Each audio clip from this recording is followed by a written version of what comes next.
We know that going to the doctors to talk about your bits can be a bit weird and scary, but it doesn't have to be the worst. We're here with Dr. Radha to talk you through the ups and downs of going to your local gum clinic. What is a gum clinic? That's a really good question because no one really knows, apart from mainly doctors. So it stands for genitourinary medicine, Okay. Which basically means all your bits down below. Okay, got it. That makes more sense. Yeah. In general, when should you get tested for STIs? So if you think you come in contact with a person who has had an STI, or if you've recently had unprotected sex, it's really good to get checked out. Having said that, it's good to get checked out, regularly and generally anyway, or if you're thinking about going into a new relationship, it's a good thing to do for everybody.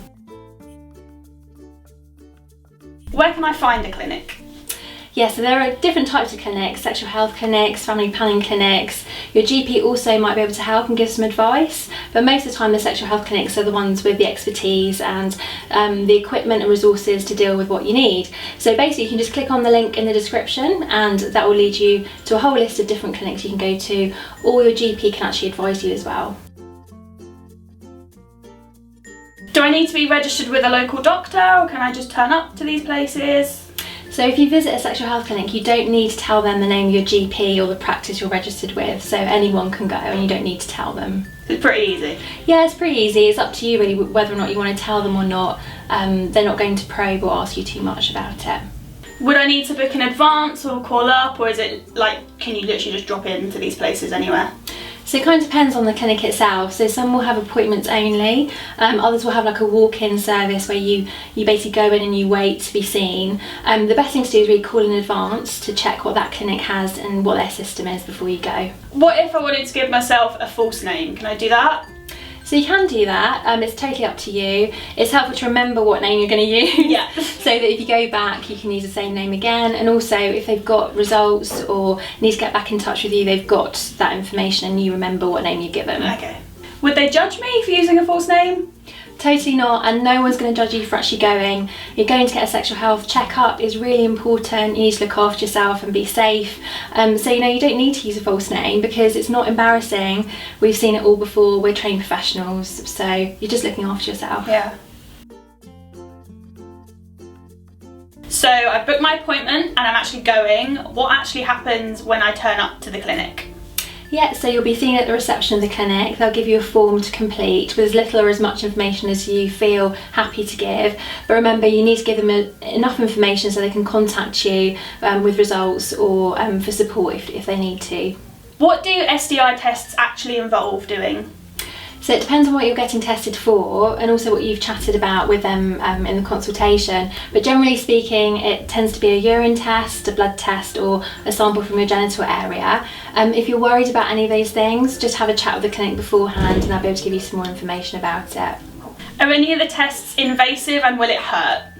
Yeah, there are lots of myths about the tests you get at STI clinics, which I think why some people get put off from going. But the reality is they're really simple and straightforward. Most of the time it's a urine test that's done, which is obviously non-invasive and not scary at all. So yeah, that's the reality, not all the myths that you hear about from other people. How long would I then have to wait for results?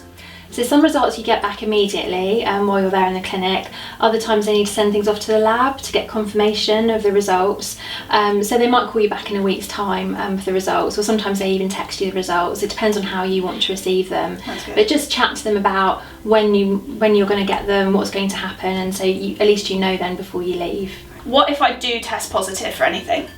So if you do test positive, then what will happen is they'll talk to you about what the infection is, they'll explain what it is, and also talk to you about the treatment that you're going to receive from them. They'll also talk to you about contacting previous partners or people you may have had sex with recently. You can either do that on your own, or the advisor can help and do that on your behalf. So that's really what will happen. What kind of treatments can you get for STIs? So there are different types of treatment depending on what it is. So for example, sometimes it'll be freezing treatment, like with genital warts. Sometimes it will be tablets.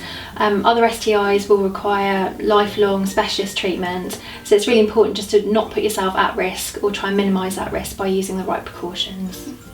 Outside of actually getting the results and all of the health things, what if I then feel really lonely or scared and don't really know what to do about it? So that can happen, but the best thing to do is, you know, talk to your parents if you feel comfortable talking to them, talk to your friends or a trusted adult that you know, someone who's been through it before, for example, or even your GP. You know, I often see people coming to see me who are worried about their results, who've had results that have been positive, and you can talk to them about it as well. So you're not on your own, and it's really good to talk about it if you're worried about it at all. What if I test negative? Does that mean I'm just good to go, or...? So anytime you have sex, you're always at risk potentially of an STI. That's not to scare you, but it's really just to say, make sure you protect yourself, take the right precautions each and every time you have sex. If there's one bit of advice you would leave young people with to do with their sexual health, what would you say?